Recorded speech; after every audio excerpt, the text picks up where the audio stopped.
Ciao, sono Ferruccio e con questo breve video vorrei spiegarti come risolvere un problema che noi utenti di Revit dobbiamo affrontare abbastanza frequentemente, cioè il disegno della linea dell'isolamento.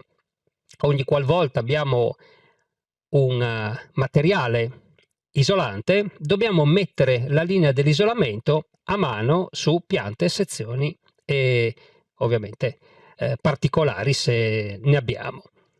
Vediamo insieme come fare, ma soprattutto perché. Prima di iniziare ti chiedo cortesemente di mettere mi piace, di condividere questo video con i tuoi colleghi, di iscriverti al canale e di attivare le notifiche per rimanere aggiornato sulle prossime pubblicazioni. Dunque, il titolo diceva quasi. Ovviamente non ho la pretesa di risolvere il problema alla radice perché secondo me, o per quanto sono riuscito a capire, non è possibile. Però quello che andremo a vedere da adesso in poi vi potrà dare delle indicazioni su alcuni funzionamenti e funzioni di Revit, ma soprattutto una strada che magari potete implementare nei vostri progetti. Allora, per prima cosa andiamo a vedere come dobbiamo disegnare una linea dell'isolamento. Beh, il comando lo troviamo nella scheda nota ed è qui. Ci permette di disegnare una linea oppure di collocarla su degli oggetti esistenti che avrà la funzione di indicare nei nostri progetti Revit qual è lo strato isolante di un muro o di un pavimento o di un tetto. Questo è abbastanza seccante perché in piante, sezioni e prospetti, e anche particolari, come dicevo prima, io la devo disegnare a mano un po' dappertutto. Se sposto qualche cosa la devo spostare, a meno che io non trovi il modo di bloccarla nella sua posizione.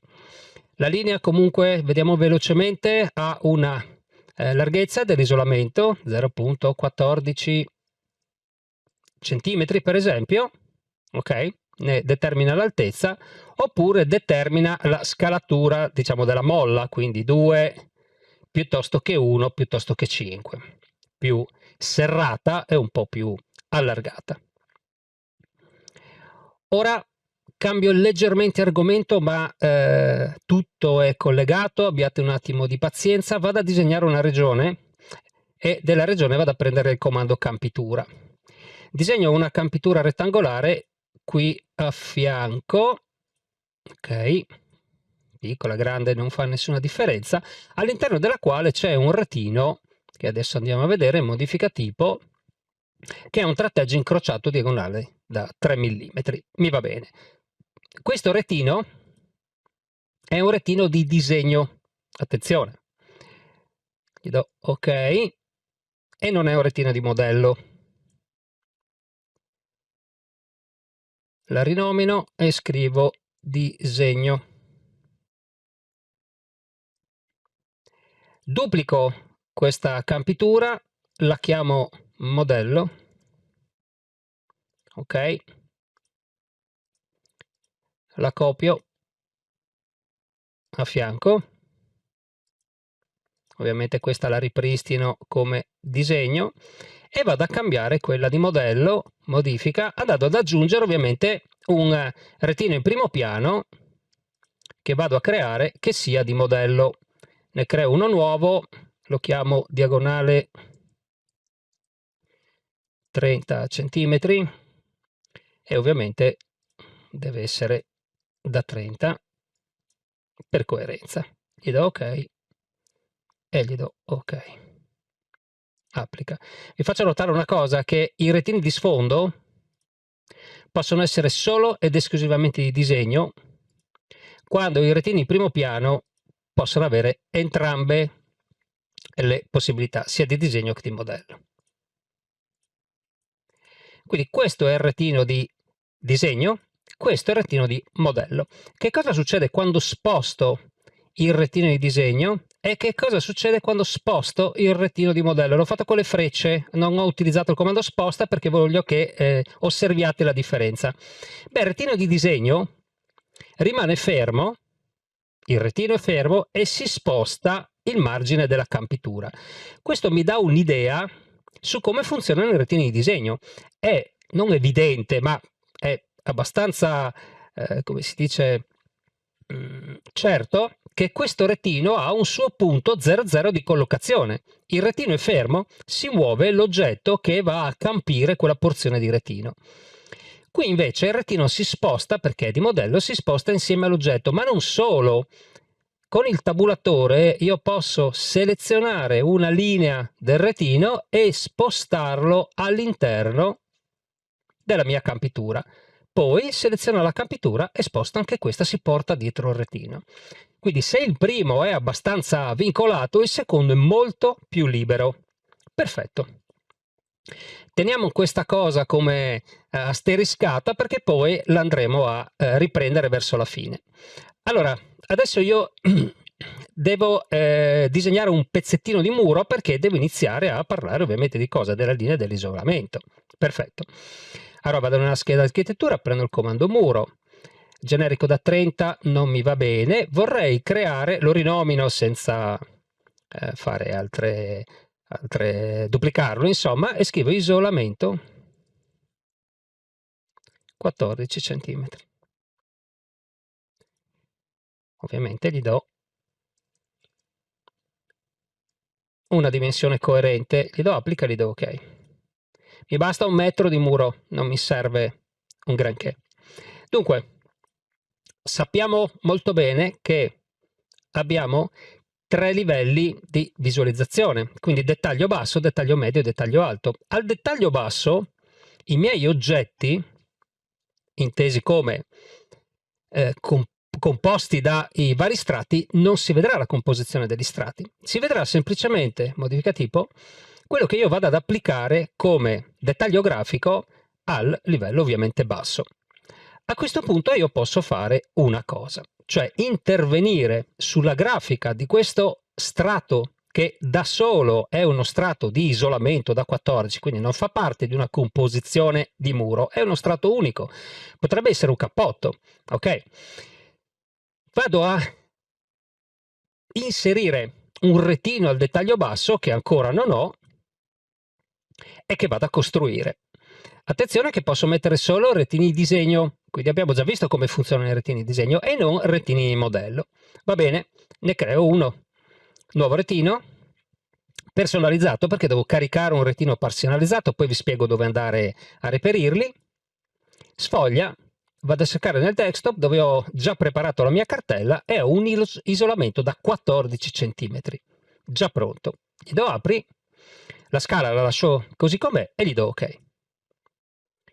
Gli do ok ancora, gli do applica e gli do ok. Molto bene. Che cosa succede? Succede che se sposto la parete, ok? È chiaro che siamo d'accordo che non posso spostare la parete per riuscire a far coincidere il retino al suo interno, però in realtà devo fare il contrario, devo fare in maniera che il retino si leghi all'oggetto e non viceversa.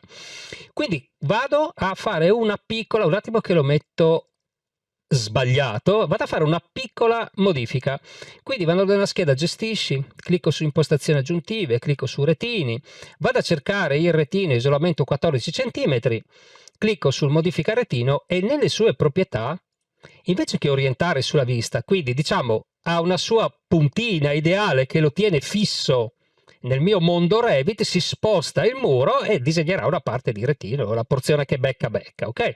Però se io gli dico di mantenere leggibile non mi interessa, di allinearlo all'elemento, vediamo che cosa fa e vediamo se risolve quello che io voglio risolvere. Quindi allinea l'elemento, gli do ok, gli do ok ancora, esco e l'ho allineato all'elemento. Se io adesso sposto il muro oppure tasto destro, crea simile, ne disegno uno in verticale, 50 cm mi bastano, come potete vedere ho risolto una cosa che manualmente precedentemente avrei dovuto risolvere con, mi serve un dettaglio medio perché voglio un muro pulito, sarei dovuto andare, adesso io l'ho spostato qui la linea dell'isolamento, sarei dovuto andare manualmente a disegnare la linea dell'isolamento qui dentro, dargli uno spessore e dargli la larghezza della molla, come la chiamo io.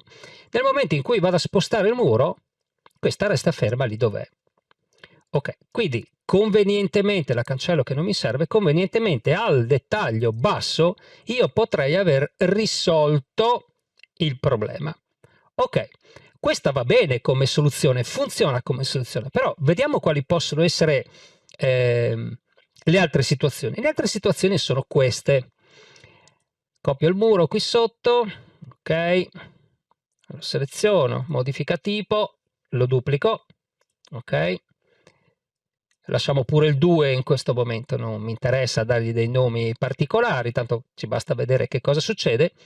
Vado ad agire dove? Vado ad agire sul materiale, quindi il materiale default muro non mi va assolutamente bene, clicco sui tre puntini, vado nel browser dei materiali, ne creo uno nuovo, ok, lo vado a modificare, chiamiamolo 14 cm senza stare a scrivere tutto, isolamento, sappiamo già, grafica, va bene.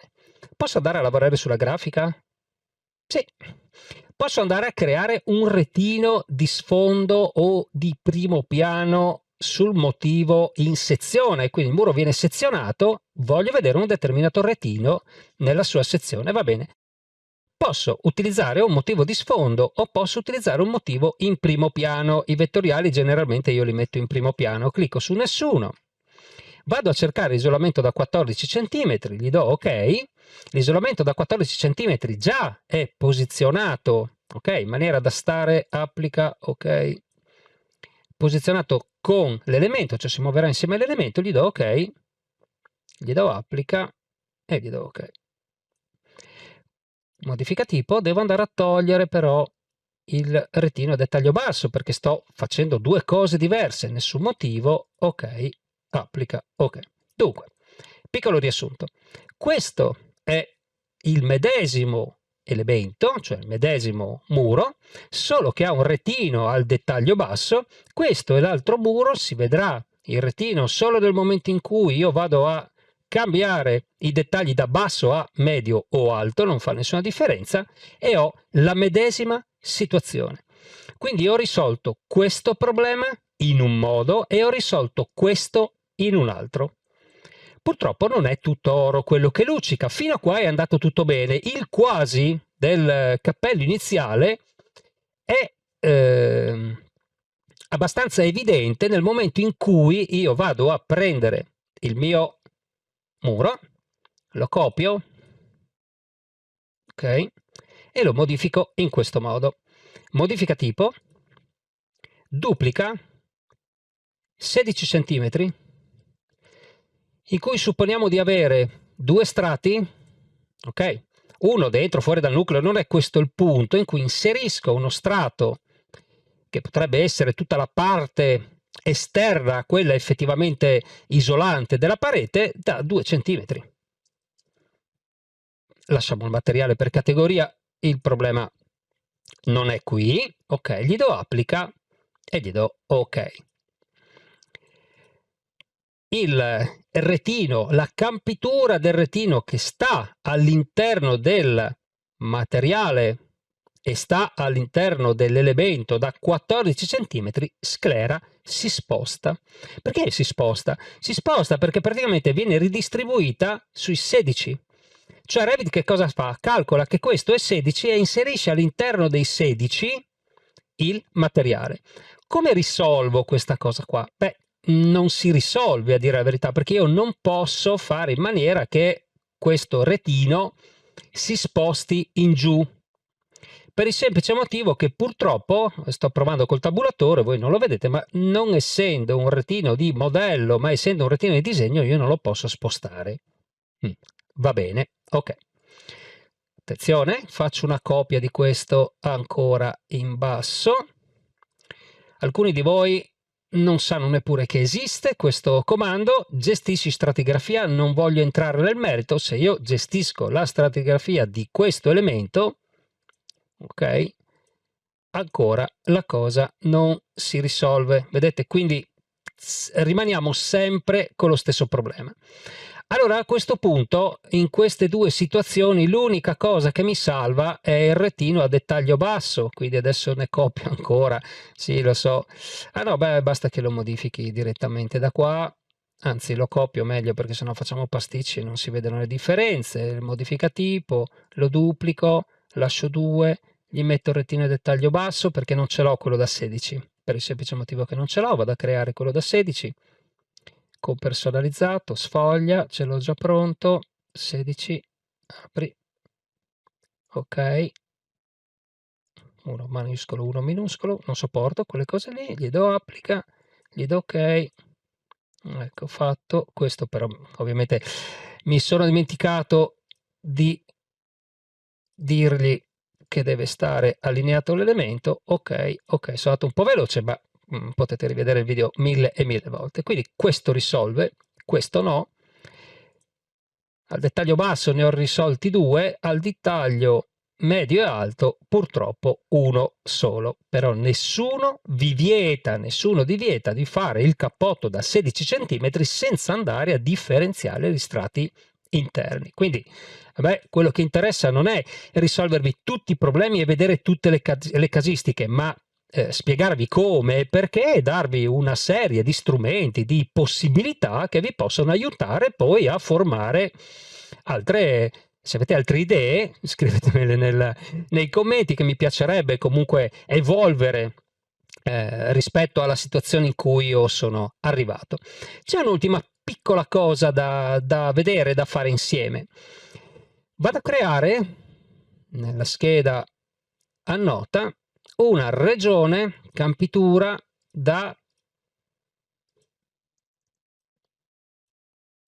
14 centimetri, ok, modifica tipo, questo è disegno, duplica, scriviamo solo 14 perché non mi interessa fare cose particolari, dove memore di quello che abbiamo visto prima, cioè il retino di sfondo può essere di disegno, non mi interessa, ma il retino in primo piano può essere un retino di modello, ok, io adesso vado a caricare personalizzato, sfoglia, un retino da 14 che non è di disegno ma è di modello, applica, ok, dove, visto che ci siamo, non ci sono indicazioni di allinea l'elemento o altre cose perché lo posso spostare io dove voglio, gli do ok, gli do applica, gli do ok,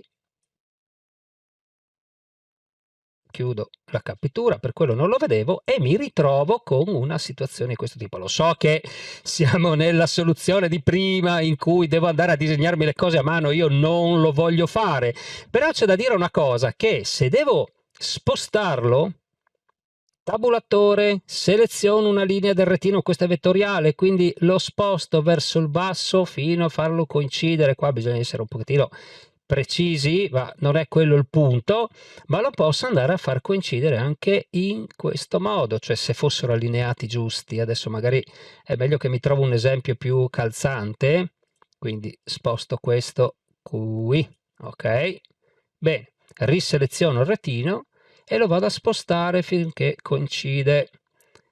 Ok, perfetto, ci siamo. Una volta che viene stampato, credete a me, non si accorge nessuno. Ritolgo di nuovo questi, doppio clic, seleziono tutte le linee, le faccio invisibili, tasto destro. Ok, sì, però questo a che cosa mi serve? E se questo dovesse essere doppio? Modifica contorno e io volessi avere 0,28 cm con due strati fatti a non fatti a mano, scusate, sovrapposti, non lo so, potreste avere migliaia di, è un'idea che vi do, migliaia di come si dice, situazioni differenti, lo posso fare in questo modo, ok? Allora, torniamo al titolo, linea di isolamento automatica, quasi, ci siamo molto vicini. Abbiamo comunque sicuramente fatto un passo avanti, abbiamo capito insieme un sacco di cose. Come vi ho detto all'inizio, qui sotto nei commenti vi metto il link al mio Patreon dove troverete tutti i retini già pronti, sia di disegno sia di modello, 3 li avete già visti. Se non sbaglio li ho fatti dai 4 cm fino ai 22, se ve ne servono altri me lo scrivete, io ve li faccio e ve li carico. Andate su Patreon e vedete come fare a acquisirli. Ok? Mi fermo qui, Vi ricordo di cliccare su mi piace, di condividere questo video se vi siete trovati bene, nel senso se avete imparato qualche cosa soprattutto, e se volete farlo imparare a qualcun altro. Iscrivetevi al canale perché pubblico un video ogni settimana, ogni giovedì, e ci sono anche le live del lunedì, ma questo probabilmente lo sapete già. Basta, vi saluto e ci vediamo al prossimo video.